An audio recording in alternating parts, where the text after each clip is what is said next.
Hey ladies, check out this episode of the Anatomy of a Woman course, 4 things every woman needs. Good evening, everyone. I trust that you all are doing well. It is good to see everyone tonight. We are going to have an awesome time. I'm a little bit sad though, because this is our last night, but I hope that you all have truly enjoyed this class. I have enjoyed disseminating information to you. I have enjoyed hearing your stories and getting your feedback. And so it has been a pleasure, and not just a pleasure, but a privilege of mine to be able to share so many so much rather, impactful and insightful information that I fully believe is impacting and changing your life and causing you to be better in life. And that's the whole point of this master class, is just helping us as women to be better and to do better. So I am excited about tonight's final night. Before we get started, if you don't mind, just put it in the chat. Just let me know. Put one word: impactful, life-changing. No, that's 2 words. 2 words. If it has really changed your life. So let put something in the chat tonight. I'm excited to have you all here. Everybody's still joining in, and so we're gonna have a great time. This is the 4th and final anatomy. Well, I won't say final. I'm not going to say final. It is the 4th, and it is the end of this particular course. And so, again, if it has been impactful for you, put it in the chat. I want to hear what you have to say. Somebody say, okay, can you all hear? Give a thumbs up. I think maybe somebody was saying maybe I might have been a little low. So let's just check that. Give me a thumbs up if y'all can hear. Awesome. And so, I love that. Someone said phenomenal. I'm so glad it has been a life-changing experience for you. But I'm even more pleased that somebody's mic is open. I am even more pleased that it has impacted your life, and it's been phenomenal. So we're gonna have everyone to make sure that they mute their mics. We'll give you a couple of seconds for that. If you don't mute it, then the admin team will go ahead and mute it for you. And so let's get started. So we started off for 4 weeks now. We've been chatting and talking about the anatomy of a woman, and we talked about 4 things that every woman needs. The number one thing is what a woman needs from herself, and that was self-acceptance. We talked about how self-acceptance starts with self-awareness. One of the most impactful things about that course was understanding that when you are self-aware, it gives you the power to master your emotions. You know what your triggers are. It doesn't mean that your triggers are going to go away, but it just means that I'm aware that this irritates me. And when I am aware that this irritates me, then I have the power to not allow that irritation to cause frustration or ruin my day or ruin relationships. And all of that for acceptance starts with being very self-aware of who you are and what makes you tick, what makes you upset or not upset. My husband oftentimes talks about how, every man needs to understand that a woman has buttons. And those buttons that you want to stay away from, those are the buttons you need to put caution tape over, and you need to stay away from them. And so, even for ourselves, we need to understand the things that push our buttons. We need to understand where our insecurities are. That's part of what a woman needs from herself in talking about acceptance. I need to know what my insecurities are. Because if I am insecure about maybe the length of my hair or the texture of my hair or the shape of my lips or the fact that I have a butt, I don't have a butt, and somebody said something to me about how my clothes are fitting or about the texture of my hair. If I am not aware that that is a sensitive or insecure spot for me, then I will act or respond out of an emotional mindset. And so I really want you to see and understand how when you are self-aware, and you accept that these are my faults, my flaws. This is the body that God has given me. And remember, we talked about if I don't like something in this day and age, I definitely can go and change it. It might cost me a little money, but I can change what I don't like. And I am a firm believer that as women, you are empowered to change what you don't like. I'm not advocating or saying that, you got to go have surgery after surgery after surgery. I'm not advocating and saying that at all. But what I am saying is if it makes you feel better about yourself, if it gives you the empowerment to want to do more with your life because you feel better about yourself, if you have the funds or the ability or the wherewithal to change something, get all the medical advice you need and go do it. Because what a waste of time and a waste of a life if you just constantly sitting and don't like something about yourself, and it causes you not to move forward in life and in your purpose, which is what we're going to talk about tonight. So that self-awareness piece and that self-acceptance piece is so important. That's why I started there. It was like the foundational piece, because we're going to talk about purpose tonight and how purpose comes from God. But at the end of the day, if you don't see yourself properly, you won't see God properly.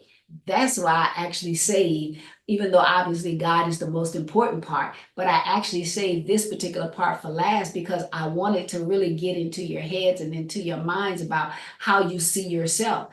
Because how you see yourself really dictates how you see others. If you're very self-critical, you'll be critical of other people. And so I want you to be in a mindset of being fully accepting of who you are.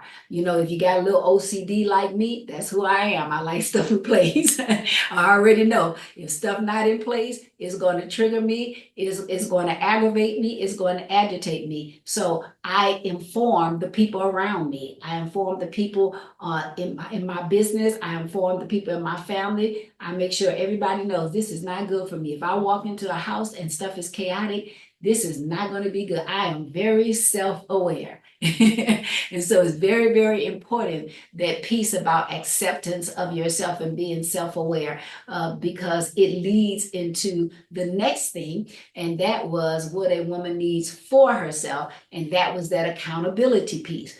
What do I need for myself? And remember, we talked about how if I don't accept myself and I am not aware of myself, then I am not going to allow myself to be accountable to anyone, because very secure people are the only people that possess the ability to be accountable to someone else. You cannot be insecure and want to be or try to be accountable, because those insecurities will rise, they will show up, and they will show out when your accountability partner or person challenges you on something. The insecurity is going to lead your response. And so that's why we started with what you need for yourself and acceptance of yourself and being okay with who you are and what you bring to the table. And if you possess the ability to change and change it, because you're never going to get to the place where you're going to be accountable. And I think I mentioned to you all what my mother used to say: you better check yourself before you wreck yourself. Every last person needs accountability.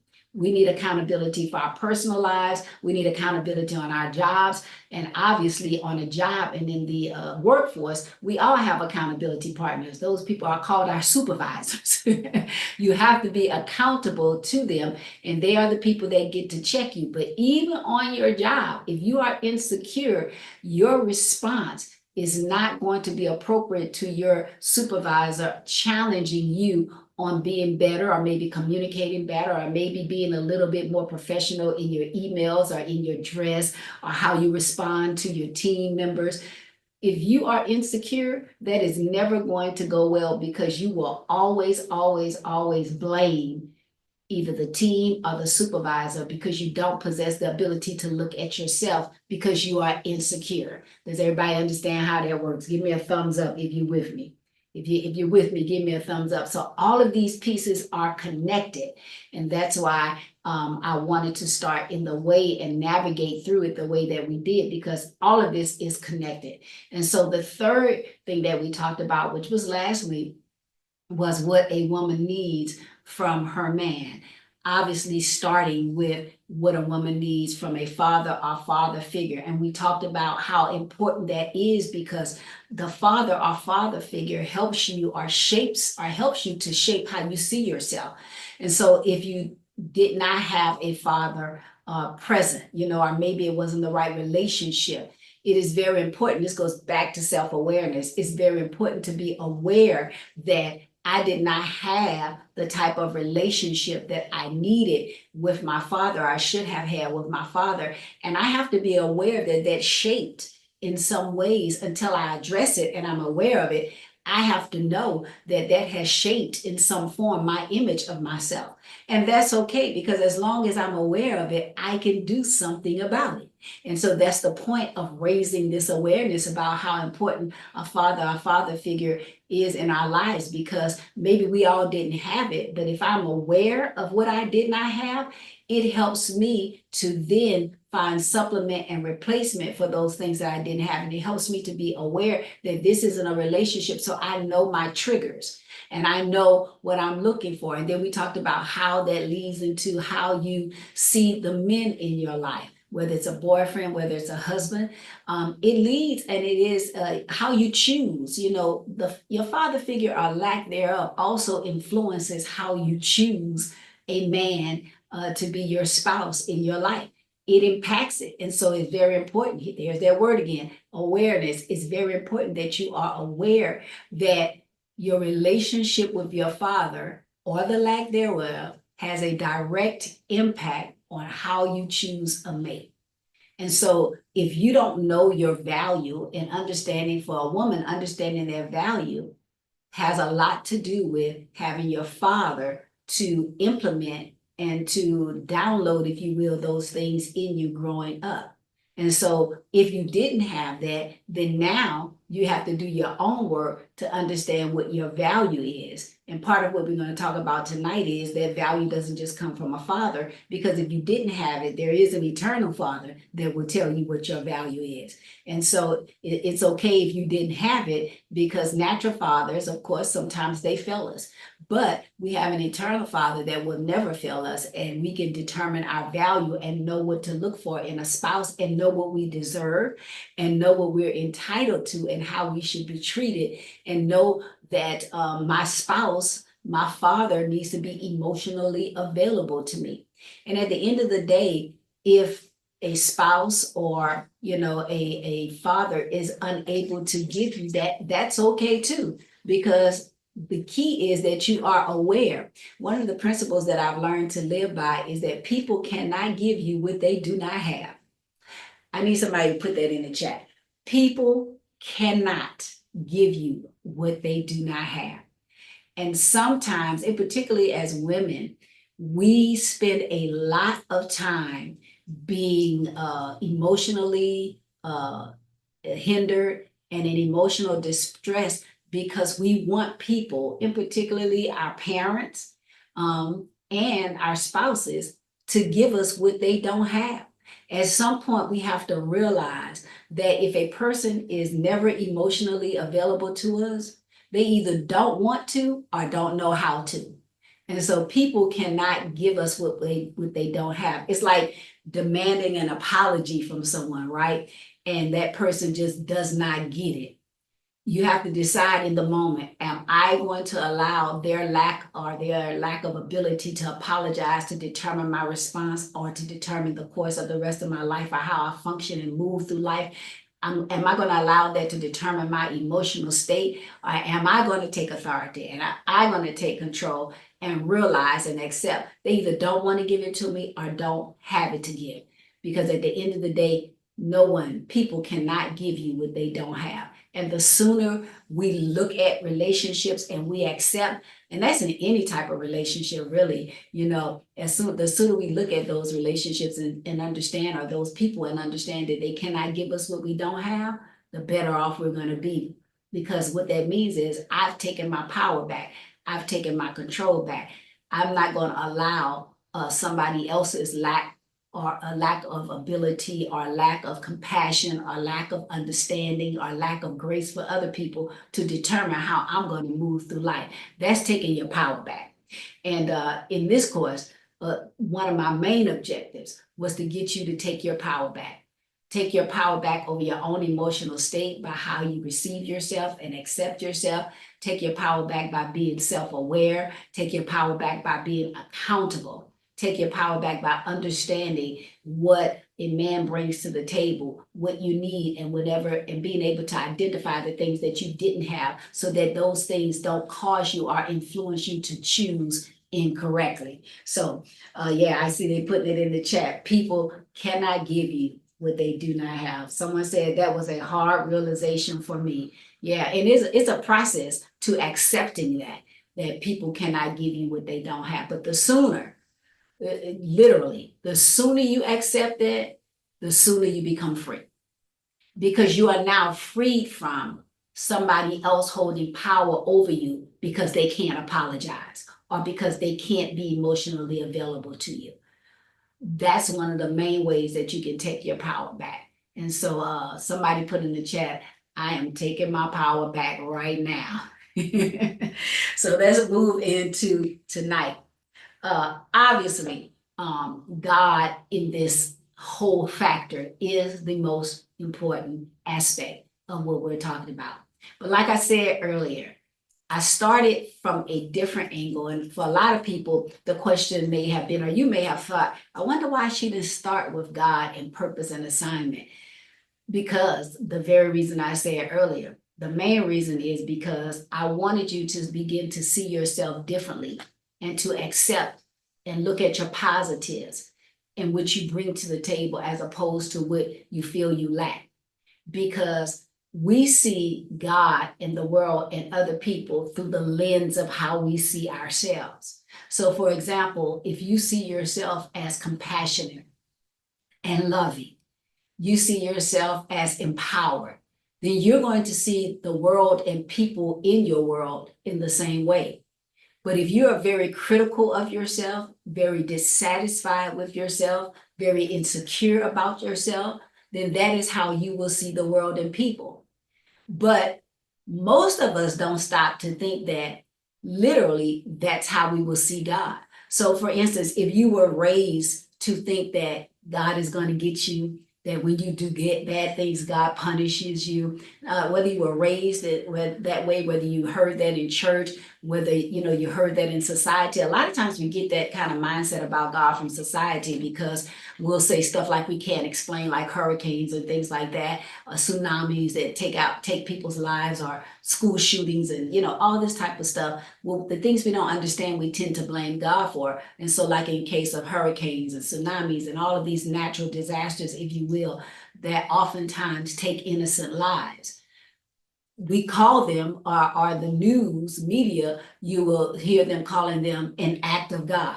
Well, when you say something like that, an act of God, that automatically makes you think that God did this like it was punishment. And so that's what you hear. That's how we process that. That's how we assess that. So if that is your mindset, then that is how you are going to see God, as a mean, judgy, eternal being that's going to get you. Like God is the clapback and he's the payback. He's going to get you.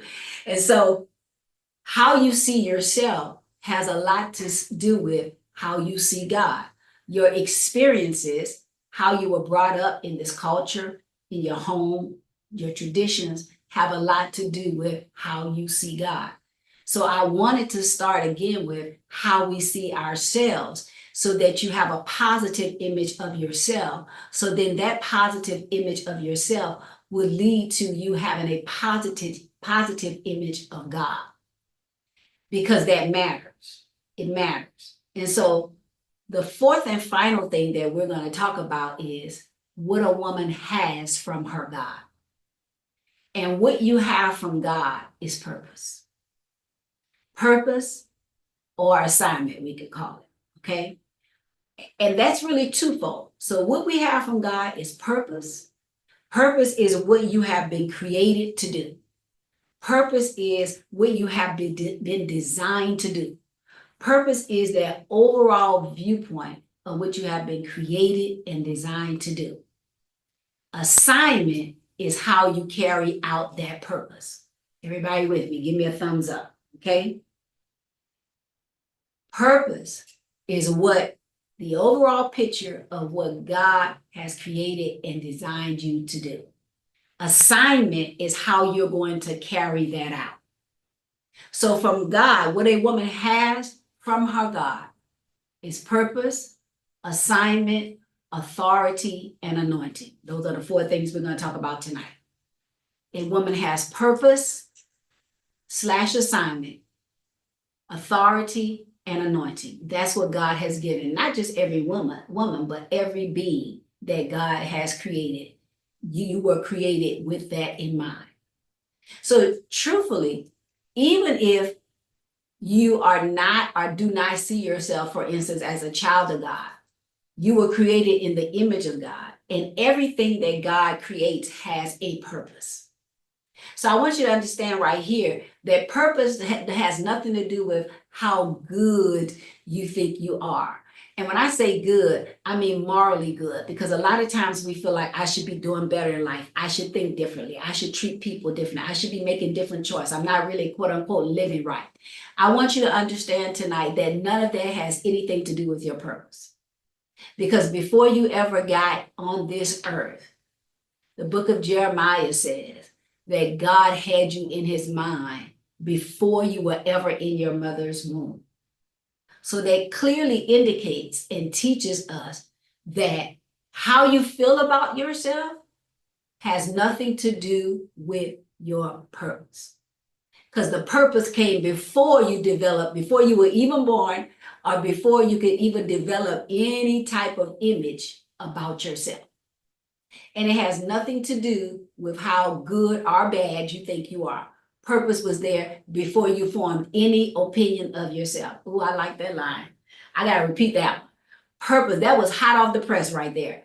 Purpose, your purpose, my purpose was designed before I developed any type of image of myself. So the image that I have of myself can, if I allow it, it can hinder my purpose, but it doesn't change my purpose. It doesn't mean that I don't have a purpose, because purpose comes from God, and it was there before you were even in your mother's womb. Now, how many people are excited about that? I know I am. Because what happens is we're born, we start going through life, challenges of life hit, and all of a sudden, unless we are taught, because a lot of times we're not taught about purpose. In this day and age, more children are taught about purpose, especially beginning with millennials and Gen Zers, because they're all about the purpose, they're all about the creation, they're all about all of that. But in my generation and older, nobody was really talking to us about purpose. And purpose is not necessarily your job, but your purpose is, what have I been put on this earth? What have I been created to do? So in the chat, I want you to let me know if you are clear on your purpose. Put an exclamation point. If you are questioning your purpose, put some question marks. Let's see where we are tonight. I want to know if you're absolutely clear on your purpose. Let me know. And some people have an exclamation point, and sometimes I want you, if you are unsure, it is okay, because the truth is, discovering purpose is a journey, and that's okay. So we got a lot of question marks, but that's why we're here tonight. I fully believe that after this class tonight, you're going to be able to take this information, you're going to be able to sit with this information, and you're going to be able to say, okay, I see what my purpose is. I'm going to give you some tools to be able to help you identify. Okay, so for those of you all who know what your purpose is, congratulations. But I promise you, there was a journey to you discovering that. Okay, so can y'all put, for those of you all who are certain about your purpose, can you put the word journey in the chat so you can let your fellow classmates, your fellow students know that it was a journey. I didn't just wake up and understand and know, it was a journey. Okay, so very important. And so I saw a lot of question marks, and that's okay, because that's why you're here, to be able to understand purpose. So the number one thing I want you to write down tonight is this: purpose comes from God. That's it. You didn't have anything to do with it. You can't do anything to change it. You can't do anything to stop it. It doesn't matter where you feel you are in life. It doesn't matter how many mistakes you think you made. It does not change. It does not stop. It does not hinder that purpose, because purpose was present before any of that ever happened. Okay? I want you to put an exclamation point if you hear that. Or no, just put that, say, I hear that. I hear that, because I want to make sure you hear that. Put it there. I hear that. Because oftentimes our purpose is hindered because we think, because we're not where we think we're supposed to be, or we think we haven't been the quote unquote best person, or we think I should be doing better, I should be further, all of this stuff. But your purpose was before all of that. So it does not change, it does not stop, it does not hinder God. And I want to make sure, thank you for that. I want to make sure you hear that. Very, very important that you hear that. Okay. And so purpose comes from God. Purpose is what you have been designed and created to do. Assignment is how you carry that out. So let's talk about purpose first. Purpose, as I said, is what you have been created to do. Purpose comes from God. A lot of people feel that purpose is elusive. And I have discovered in my years of coaching and doing this is that people look all around for purpose. They look outside of themselves for purpose. They look to see what other people are doing. They look externally. They look at their job. They may look at their family assignment, because, you know, certain families have certain giftings and things like that. Like entrepreneurship, for instance, runs in certain families. Music and singing runs in certain families. People tend to look all around and out for purpose. But purpose does not, or is not revealed from looking externally or outwardly. Purpose is revealed from looking internally, because that's where God dwells. And God, that's where God dwells. But also, that's not just where God dwells, but that is also where purpose is revealed, because purpose comes from God. So why would we be looking outwardly or externally for purpose? Why would we look outwardly or externally for purpose when it comes from an internal, eternal God? So number one thing is you got to stop looking externally. You got to stop looking outward. You got to stop looking at social media. You got to stop looking at your family members. You got to stop looking at all that stuff. And you got to start learning. You got to start turning your vision, turning your direction inward. You got to start turning it inward for your purpose. Okay? Very, very important. So you look in. And the way that you look in is you simply find yourself some quiet time and say, okay, God, purpose I understand comes from you, and you live in my heart. So I'm going to be looking to you for purpose. And I trust that you're going to reveal my purpose to me. Very simple, very easy prayer to pray, very easy way to talk to God. And then after you do that, your next step is you're going to have to trust that God is going to answer you. So that's the spiritual side, if you will, of it. The practical side of it is this. Oftentimes, your purpose is revealed through your gifts and talents. So I want you to take a few moments. And while I'm talking, I want you to just jot down your primary gifts and talents. And then I'm going to use myself as an example and show you what I mean. So just take a couple of moments, write down what you believe are your primary gifts and talents. Just 2 or 3 of them. That's all you need to do. Just 2 or 3 of them. Because purpose, one of the practical ways that can help you to discover your purpose is to look at your authentic gifts, skills, and talents that God has given you. Because God has given every last one of us gifts, talents. So your gift and talent could be singing. Your gift and talent could be you're very good at math.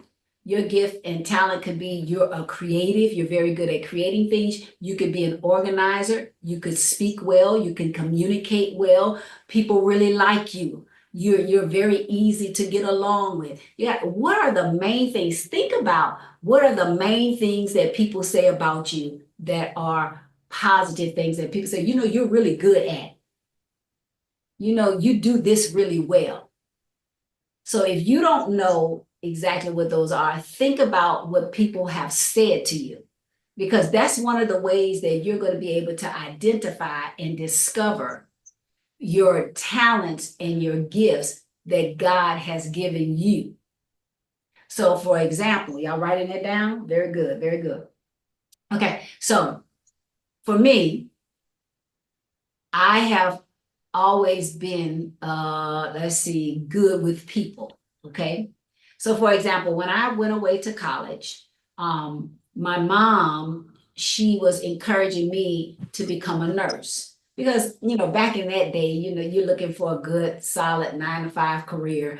I know the millennials on here, I know, and Gen Z is on here. I know that that's not y'all vein. That's not what y'all do. But back in my day, and y'all let me know, put a high five if you in my generation are older and you had the same thing, was like, you're gonna go to college, you're gonna get a good job. That's my generation. So my mother was pushing me towards, I see y'all, my mother was pushing me towards becoming a nurse because that's what she was familiar with, and she worked in the nursing industry.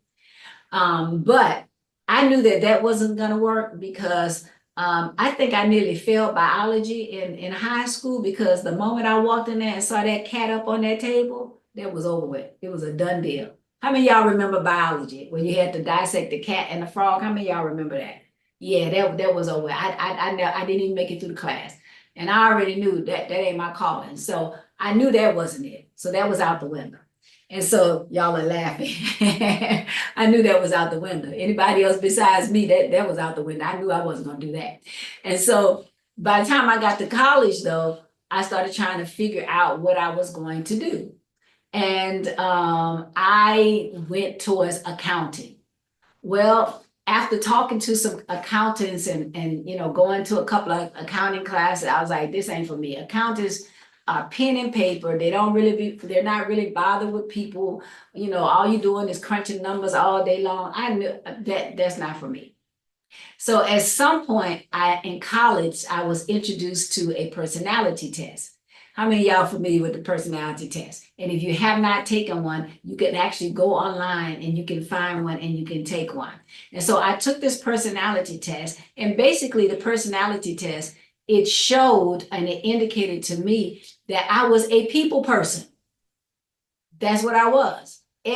All of the statistical data, and based on the questions that I asked, it all led to, you are a people person. You need to be in an industry and in a field where you are going to be able to communicate and talk with people on a daily basis. Sitting in an office is not going to work for you. Medical is not for you. And so based upon that personality test, I changed my major to human resource management and business. And so that's what I went to school for. So saying all of that to say that personality test, which if you haven't taken one or you don't remember what the results are, one of the very practical things that I'm going to ask you to do is go and take another one to see where your strengths are, because those things help you to identify your purpose. So for me, that was my strong suit. And so I went into the human resource field and started dealing with people. And so that kind of one thing led to the next. And I've always been in a field where I talk to people. And so even, in all of my jobs, when I was a high school teacher, what was I doing? Communicating with people every single day. Okay. And so that is part of how I started to discover my purpose. But remember, I said discovering purpose is a journey. And so, of course, being a Christian and all of that kind of led into my assignment as being like a coach. And I've always said, being a pastor is really being a spiritual life coach. So I've been doing this. I've been coaching people since I was 19 years old as a campus leader at my university. And so my gift was encouraging people, talking to people, helping people to see the best in themselves. And so that gift led me to understand my purpose. My purpose is to help people to become better versions of themselves. That's whether I do that in church as a pastor. That's whether I do that in one-on-one counseling. That's whether I do that in executive leadership coach counseling. That's whether I do that in life counseling. That's whether I do that with teenagers or in teaching. My purpose is to help people build better lives. That is what I do. There are many veins that I do it in, but that is my purpose. My assignment is how I carry it out. So my purpose is how helping people build better lives. That's whether it's spiritually, whether it's relationally, whether it's personally, whether it's financially, any of those areas, whether it is in leadership. My assignment is exactly what I just said. I carry my purpose out of helping people build better lives through coaching, through pastoring, through leadership structures, through leadership coaching. That is how I carry out my assignment. I just need to know if y'all are clear on that. Somebody said I took a personality test before and found out I had a good rapport with people. That's great, because that's going to lead you to understanding your purpose. I need to know, did you all understand my example? Are y'all clear on purpose and assignment? So purpose is like that overall thing that you've been created to do. Assignment is how you carry it out. Awesome. Okay, awesome. So I have a purpose. My assignment is how I carry that purpose out. Okay, purpose is kind of sort of like why you were created. That's another way to look at purpose. I was created to help people build better lives. That shows up through my assignment in many forms, but that's what I was created to do. And so when you're thinking about, remember the number one thing I gave you was go and sit down, think about your gift. Well, first of all, I told you go and sit down and say that quick prayer, say, God, show me my purpose. Let's back up a little bit. Even prior to that, I said, stop looking all around, trying to figure out your purpose. Start looking within. Go to God and say, God, reveal to me what my purpose is, because it comes from you. And then the practical thing you're going to do is, if you don't know, you're going to ask people or think about people that have said what you're good at. Write down the things people have said that you're good at. Write down what you know you're good at. Write down your gifts and talents. That's going to lead you to discovering the very practical side of your purpose. Okay? Then I want you to think about, what have you been doing with your life? What are you naturally good at? I like to put it this way. What would you do for free? What would you do that you would not care whether or not somebody paid you to do it? That's going to give you a great indication about your purpose, because if you are willing to do it for free, that means that you're passionate about it. And passion, what the things that we're passionate about, helps us to discover our purpose. So now you're going to also write down the things you're passionate about. So you're writing down your gifts, your talents, what people have said you're good at. You're writing down, what am I passionate about? Because your passion is the thing that you would do it and nobody have to pay you a dime for. That will lead you or give you some indication to your purpose. Everybody with me, okay?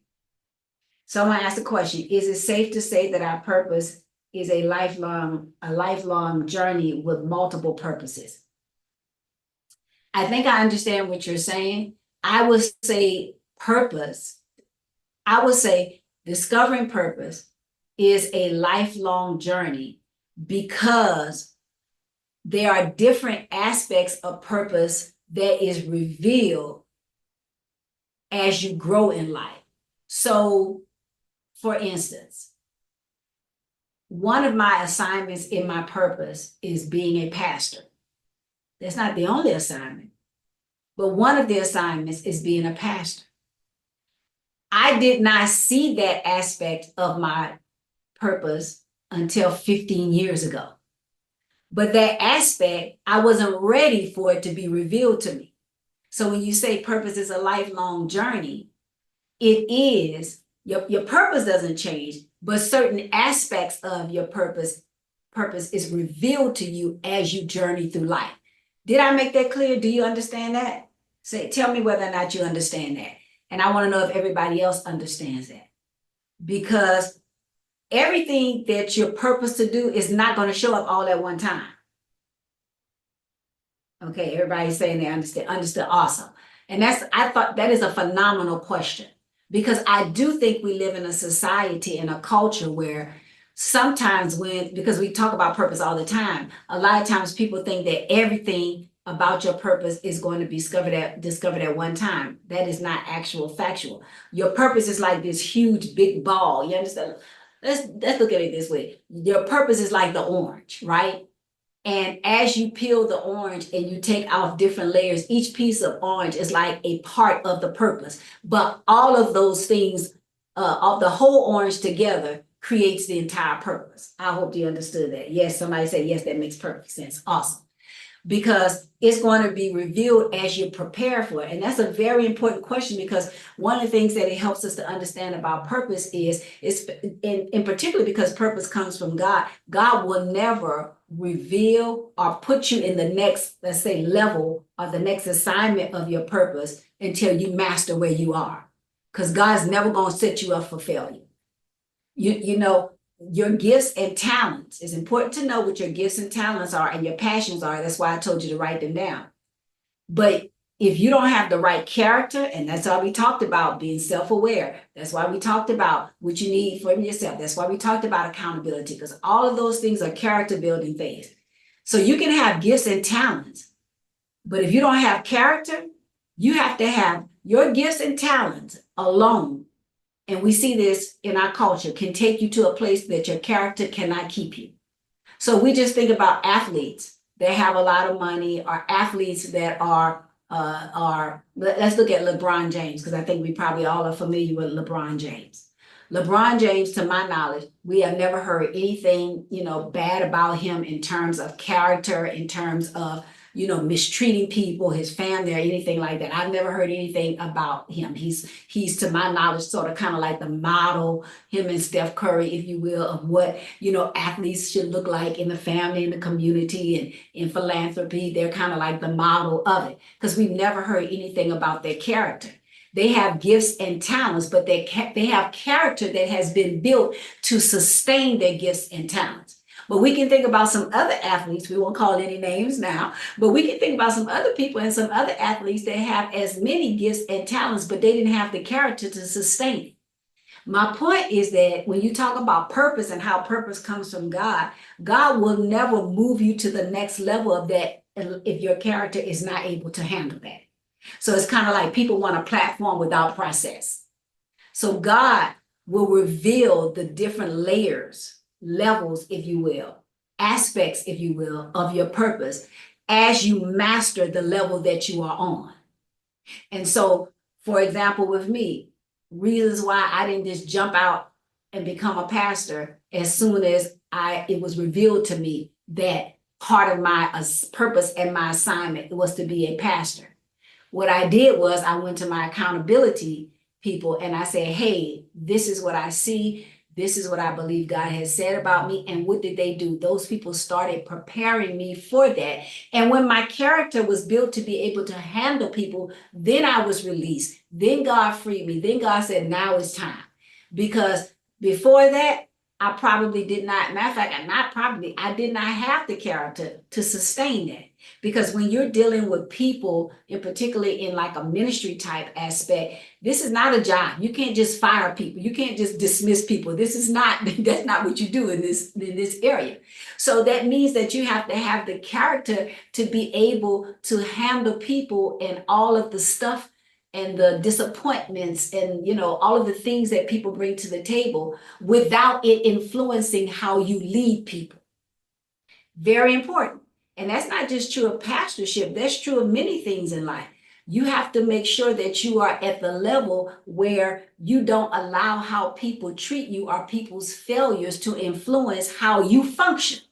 So if you have not mastered that level, then God's not going to move you to that next level of your purpose or reveal what that next level is, because you got to master where you are and be able to handle where he's taking you, because God will never set you up for failure. Somebody put that in the chat. God will never set you up for failure. Someone said reveal levels after mastery. Absolutely. Absolutely. He's not going to set you up for failure. Okay. So I want to make sure, Shamika, I want to make sure I answered your question. I did think you said understood. So we have purpose and then we have assignment. And purpose and assignment. Assignment is how you accomplish your purpose. Okay. So I want to make sure you guys are taking good notes. God, you're taking very good notes to make sure that you go back later on, especially if you're unsure. So you want to look in, you want to say that prayer, you want to write down your gifts and talents. You want to, if you don't know what they are, you want to ask people in your circle, what do you think I'm good at? That is one of the things that helped me with understanding my purpose and literally starting to coach and doing leadership. I do executive leadership coaching and I coach people in life. I do leadership seminars and things of that nature. But I'm going to tell you how I discovered that my purpose was beyond the church setting and what God had called me to do in the church. My brother actually was the one who looked at me one day and he said, "You're a pastor and you do teach the Bible." He said, "But I don't know if you ever realized that you teach people how life should be done and how to build their lives. You help people build lives."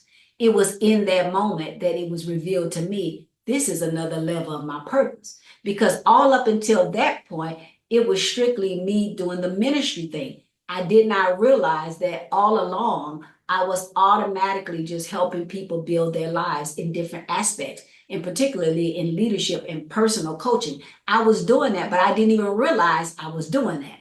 And so at that point, because I had mastered how to deal with people as a pastor, I had mastered how to deal with people and how they disappoint you and offense. So now, because I had mastered that, God then revealed the next layer of my purpose, because now I can help people through those things because I myself have mastered those things. Everybody with me? Say, yes, I'm with you if you're with me. Everybody with me? Say, yes, I need to know if y'all with me. Awesome, awesome, awesome. Okay, so we have purpose, we have assignment. Okay, so the reason why purpose is so important, and this is one of the main reasons why I'm so elated to talk to you all and to speak into your lives and to share with you and to give you this information. Because one of the things about purpose is, the thing about purpose that you have to understand is purpose provides fulfillment in your life. And I know a lot of people want to be millionaires. I get it. I understand, because the more money you have, and particularly if you know what to do with money, the more money you have, the better a life you can live and the better you can help other people to live life. I understand wanting to be a millionaire and a billionaire, but the ultimate goal of life is for you to be a fulfillionaire. Because guess what? Your money, you cannot take with you. Ain't nothing wrong with you having money. Don't misunderstand me, because the more money you have, the more positive you can do. So the money is not an issue, but money you can't take with you. Money at the end of your life is not going to fulfill you. So the goal and really the driving force for you really to desire to understand and to know what your purpose is and to function in that purpose is to have fulfillment in life. That's the number one reason for you to have fulfillment in life. In my role in dealing with people, I often come across and talk to people who are maybe diagnosed with a terminal illness or get to the end of their lives, and now they're thinking about their lives, and there is regret that comes into play because they are not fulfilled. They're looking at, what did I do with my life? I wasn't fulfilled. I just maybe went to a 9 to 5. And a 9 to 5, unless it is involving your purpose, it is not going to fulfill you.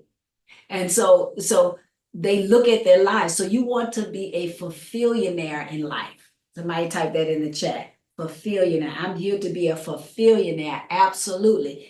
You want to be fulfilled in life. That's why I said that when it comes to your purpose, and passion identifies purpose. When it comes to that, you have to understand that passion, nobody would have to pay you a dime for what you're passionate about. Did you all write that down? What you're passionate about? Because the thing that you're passionate about, people wouldn't have to pay you a dime.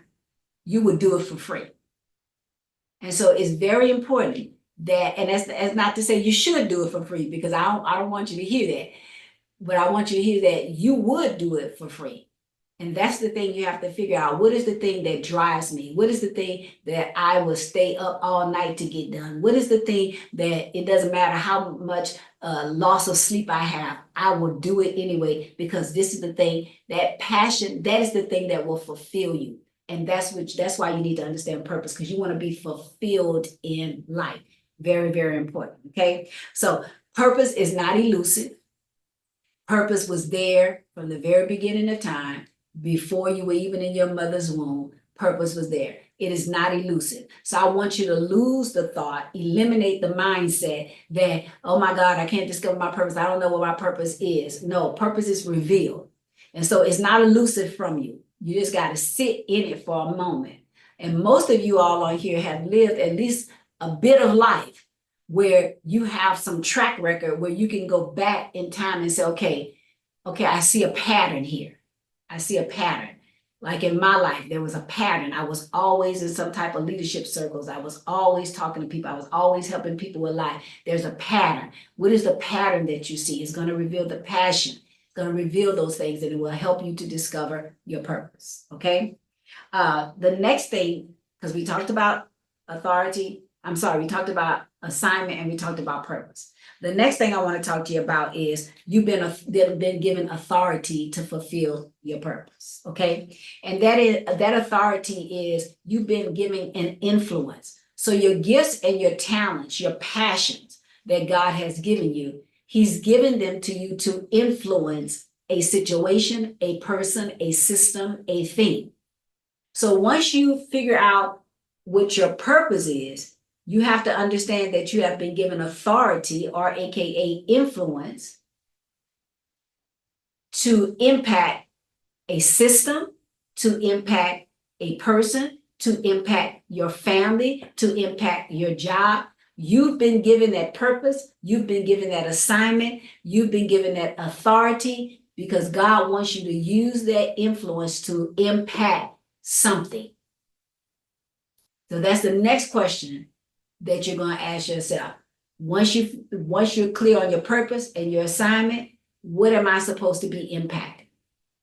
So for me, in my role, what God has me impacting is systems, mindsets, the way that I teach, the way that I coach, the way that I lead, the way that I pastor, all of it. When I do it in any form, whether it's teaching, coaching, pastoring, mentoring, it doesn't matter, any of it.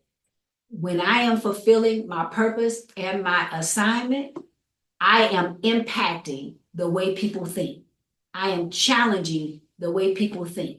I am challenging systems. I am challenging structures. I am challenging, even in this course, if you go back and look at it, I challenge the way you see yourself. I challenge whether or not you're accountable. I challenge whether or not you were aware that how a father figure or lack thereof impacts your life. That's what I do. That is what my assignment has been given and my authority has been given to me to do, to impact and to influence systems for change to build people to the next level. Everybody with me so far? Y'all got it? Awesome. So with your purpose and your assignment comes authority that has been given by God. And what I want you to do is write this in the chat. I will not minimize my authority. Write it. And I want you to tell yourself that. Do not minimize your authority. For me, in what I do, in particular in the quote unquote spiritual aspect, and from a pastoring and ministry standpoint, I am often in male dominated arenas all the time. I've been doing this for 30 something years. As far as the ministry aspect is concerned, I am often in male dominated rooms. I'm often the only female, even to this day, even though we've gotten much better with that. But I'm often the only female. And one of the things that I learned to do clearly, and I remember God saying this to me, He told me just because I walk in male-dominated environments, 90% of the time, He told me, do not minimize your authority. Do not shrink because you are the female in the room. Because the assignment that I have given you is not based in your agenda. is based in the authority and the purpose that I've given you.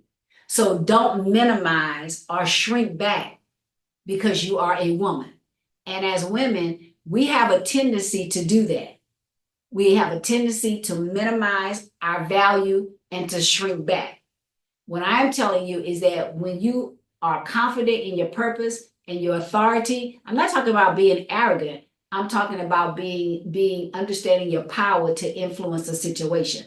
I'm talking about how you handle that power, how you handle that influence. I'm talking about how you show up in a room. So don't minimize your authority. On your job, you may be the only female on the team. Don't shrink back because you are the only female on the team. Don't minimize your value because you're the only female on the team. Don't minimize the value of your voice, the value of your opinion. Don't minimize who you are because you are the only female on the team. Because you've been given that position, you've been given that influence, you are there to make an impact. So don't ever minimize your authority, because that authority comes from God. And authority is not arrogance. Authority is the confidence that you have that I'm supposed to be here. I'm supposed to be on this team. You got to walk into rooms like they need me here. Not from an arrogant aspect, but from the aspect of this is part of my assignment. I am on assignment to be here. So when I show up in rooms where it is, predominantly male, you got to show up in the room like I'm supposed to be here. You need my information. You need my input, and you don't shrink back. I hear you all. I will not minimize my authority. And it's not arrogance, because arrogance is kind of like coming from a prideful aspect of thinking you're better than others. I'm not talking about that. I'm talking about showing up with the confidence of, hey, this is a part of my purpose. I'm on an assignment to be here. And I've come in this room to make impact. And so because it's my assignment and I have a job to do to make impact, I'm not going to shrink back. Okay, very important. So all of these things are extremely important. So your authority is your empowerment to influence, okay? As I close out this session tonight, I want you to write these things in the comment section, and I want you to write them down. I want you to understand that God created you with a purpose, but not only did he create you with a purpose, you are created and designed by God as a masterpiece. That's why we started with, how do you see yourself?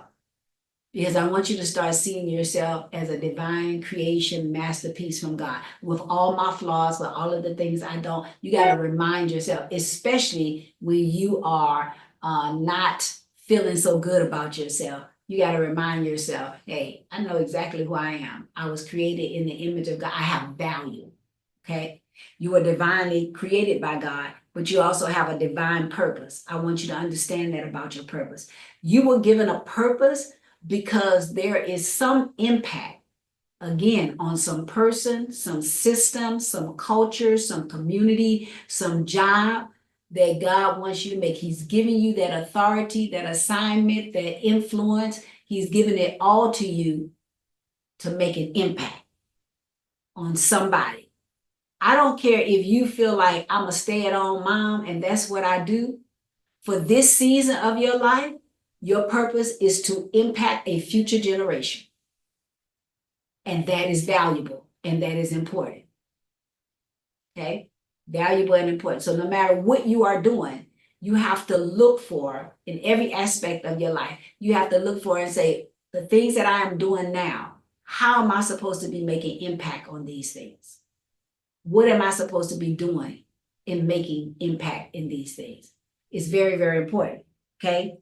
And then you want to set goals for yourself because you want to have fulfillment in life. And that's why I told you those steps. So I don't know if they put it in the chat, if the team did, but I want the team to put it in the chat if you didn't. And I want you guys to write this down. Because at some point in probably about a week or so, I believe it is, and the team can confirm this or not, we're going to send you the videos, right? They're right, in about a week or so, and y'all could go back over them. I just ask that you don't share them because this is privileged information that you have paid for, and I just ask that you do not share the links with other people. And I believe with all my heart that you will honor that request. But I want you to write this down. The first thing that you're going to do is remember, you're going to go to God with that simple prayer if you don't know your purpose and say, God, I'm not going to look around for my purpose. I'm going to look to you because my purpose comes from you. B, you're going to write down your gifts and talents that you are aware of. And then you're going to ask somebody around you, the people who are important to you, the people that are in your circle, what do you think I'm good at? Okay.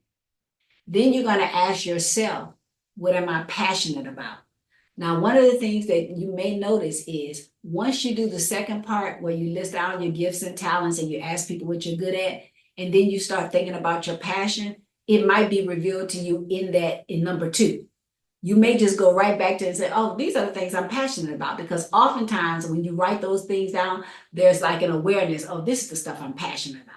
And remember, when you write down what you're passionate about, the question that you're asking is what would I do for free where I wouldn't, I wouldn't have to get paid for it, because that thing brings me joy. It brings me peace. It brings me fulfillment. Okay. Then once you do those things, then you're going to write out what your purpose is. Okay.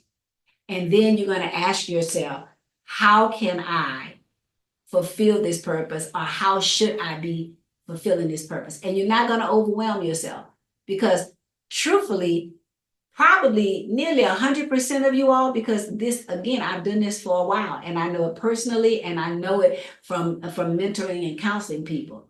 Most of you are going to realize you are already in some aspect of your purpose, because the reality is, unless we are in a situation where we have no choice, we tend to involve ourselves, whether it's a job, whether it's an organization, whether it's a community function, we tend to involve ourselves in the things that we're already passionate about. We just don't think about it like that. So 9 times out of 10, most of you all are already going to be involved in some level of your purpose. And then what you want to do is master that level. And then once you have mastery of that level, it's like osmosis. I'm telling you, I have lived this. God will automatically, it will be so plain and so clear to you what's the next thing you're supposed to be doing. So if I could leave you with something, I would tell you, do not stress about your purpose, because your job is the things that I have given you. God's job is to reveal it, because it comes from him. So you don't have to stress about it. You just have to believe that he'll show you. And the process that I have given you is a way that's going to trigger you realizing 9 times out of 10, God has already kind of revealed and shown you. You just didn't know it because you didn't have the context of this information you have tonight. 9 times out of 10, you're already doing it. And that's for most people. Because as I said, most of us are already doing the things we enjoy to one degree or to another. And then when we go through this process, it is then revealed to us, oh, this is what my purpose is. This is what brings me joy.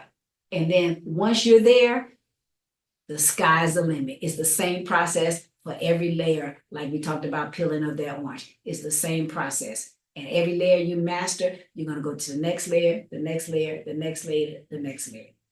Because as long as you are alive, there's going to be an aspect of purpose that God is going to show you and reveal you. One of the things I love to say is that I cannot leave this earth anytime soon, because my purpose, I can't leave until my purpose is fulfilled. And that's why you don't ever have to worry. You don't have to be concerned. Because as long as you stick to and stay on this path, your purpose will be revealed. Are there any questions tonight? I hope I made that clear. Thank you so much, team. They wrote it in the chat. You can screenshot, or you can go back to it when you get the recording. Okay. Somebody said, can this be emailed to us? I'm traveling home and can't write the questions. Can we email that, staff? Can we email that? Just let them know in the chat section if we can email that information to them. Okay. And any other questions tonight? So I'm going to ask them to open up your mics to give us the full screen, Any other questions tonight?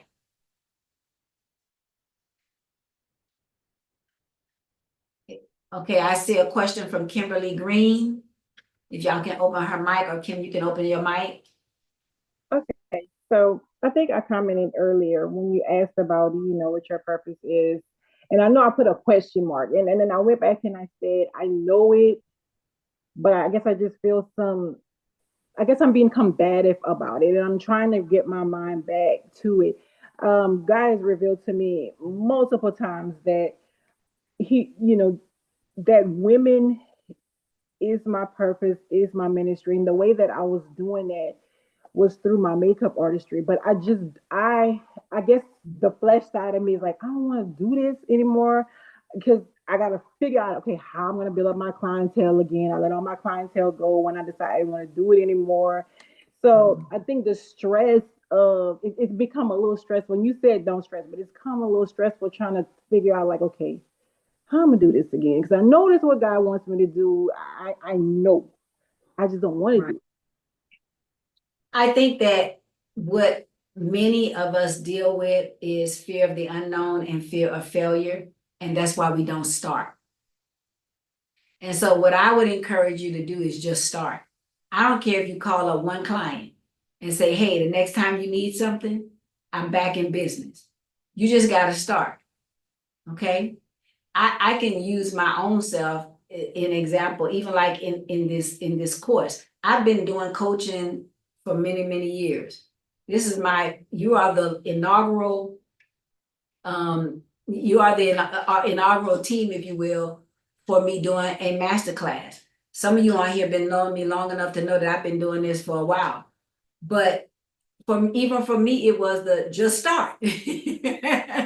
Just do the work, organize the system, and start. And I think that that's where your faith, if you will, comes in, because it's the fear of, is anybody going to sign up for this? Is anybody going to just start? Nike says, just do it. Just start. Just do your system, do your organization, and just start. Because remember, purpose is from God, assignment is from God. If you just do your part, God will always do his part. But if you don't just start, he can't do anything because you're just not doing anything, right? You don't give him anything to work with. So you got to just start it. And it doesn't matter how small, because even the Bible talks about don't despise small beginnings. So if I were to take the ministry aspect of my life, okay, I left a church where I was leading 100 employees, 3,000, well, almost 4,000 volunteers, 100 employees, almost 4,000 volunteers, running 10,000 people a weekend, 10,000 members, at least 5,000 people showing up every weekend, 6 or 7 services, 5 or 6 rather services a weekend. That was my purpose for 20 something years. That's what I was that was a level of my purpose. That was the part I was supposed to be fulfilling at that time. But I think this is a great example. We talked about how these layers, when I mastered that layer, is when it was revealed to me, now you're ready to go back to Louisiana and make impact in Louisiana, because this is the next level, if you will, of your assignment. So I left all of that and came down. There was no members, but I had to just start. There were no members. So I did the advertisement, I did whatever, the stuff, found a place. There were no members. I didn't know on the first service that 400 people were going to show up. I didn't know that. I had no way of knowing that. So you just start. And I didn't know that all these years later, we would be building and past the pandemic, we're building the kind of community in the aspect of church that we're building. Okay. If I were to take it to the Total Woman Expo that I collaborate with Lisa Lazar on, I didn't know that when we did the first Total Woman Expo, we had no idea. It was just part of our purpose, part of what we knew we had to do. We didn't know that 40 vendors were going to show up and 300 people were going to show up. We didn't know the next year we did it, that 50 something vendors. We didn't know that this year when we do it, we now have to have the bottom floor of the Cajun Dome because now we got like 70 vendors. We didn't know. You got to just start. So just start. Encourage somebody, or somebody's put it in the comment section. Just start. Because again, you have to remember that because purpose comes from God, he just needs you to do your part. It is up to him to make it happen. You got to take the pressure off of you for you trying to make it happen. You got to just start. Okay. It's kind of like I'm looking at one of my admins sitting here when they first were talking about leaving their regular job. They were traumatized, but unhappy, unfulfilled, all of that stuff. Just start. They had no idea that their life would be going the way that it's going, but they had to just start. And so part of what they're doing, they're part of what their purpose is, what they're doing now. So you got to just start. Okay. Any other questions? Can y'all go back full screen so I can see everybody? Hey, y'all. Y'all doing good? So good to see you all. Any other questions? Have you all enjoyed this course? I have thoroughly enjoyed teaching it. And I pray that it has been enlightening for you, that it has been impactful for you. I pray that it has been life-changing for you, and that, you know, you take all of this information and a great paradigm shift occurs in your lives. Somebody said this was groundbreaking. Praise God. Thank you all so much. Let's see. Somebody else said wonderful, great information. There's no returning. I feel like it's a rubber band, you know, like kind of like once you stretch a rubber band, it never goes back to its original form. I feel like all of you all are rubber bands tonight. You've been stretched and you can never go back to where you were before 4 weeks ago. All right. Any other questions before I give you all some information? I told you I had a surprise for y'all, but any other questions? No other questions? All right. So before we close tonight, no questions in the chat. I just want to make sure. Awesome. Okay. All right. Once again, thank you all so much for taking this course. Thank you so much for being a part of the original launch of my masterclass. So thank you. There will be other masterclasses coming up, but thank you for taking the leap with me on this first one. And so I will always value all of you all and pray that you will have a great corresponding return on the investment that you have made in yourselves, but for trusting me enough for being able to have something to add to your life. So thank you all so much for that. This 4 weeks has been really more than just a masterclass for me. It's kind of been like the way that I've launched and introducing my personal life and leadership coaching. And so some of you all saw that on the website. So again, thank you for that. And then as an expression, this is my surprise right here, as an expression, a display of my gratitude for you all starting this journey with me into this next assignment that God has for my life. For you all in this group, all of you all in this class will receive 10% off of any for an entire year, for all of from starting now all the way through December 31st, 2025. Any masterclass, coaching, leadership, anything that you want to be part of, you will receive 10% off for an entire year. Because you all helped me to fulfill part of my assignment and my vision just by showing up here. And so I want to thank you all. That is my way of showing my gratitude for helping me to launch this next part of my vision and my purpose.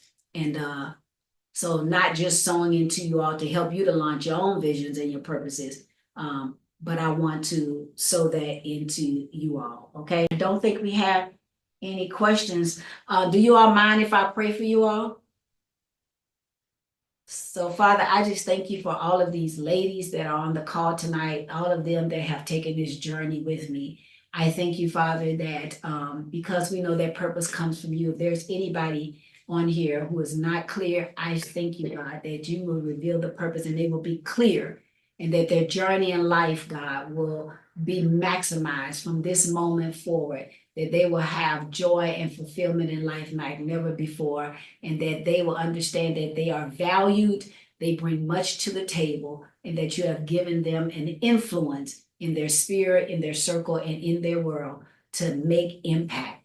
And for that, we thank you. And so, God, I thank you that their purposes were designed and purposed by you, so that they can fulfill what you have called them to do. So I thank you for them. And I thank you, Lord God, that this has been a life-changing, life-altering experience, and that they'll never be the same, but they'll be much better in every aspect of their lives. In Jesus' name, amen. I hope you've gotten everything you need from this episode.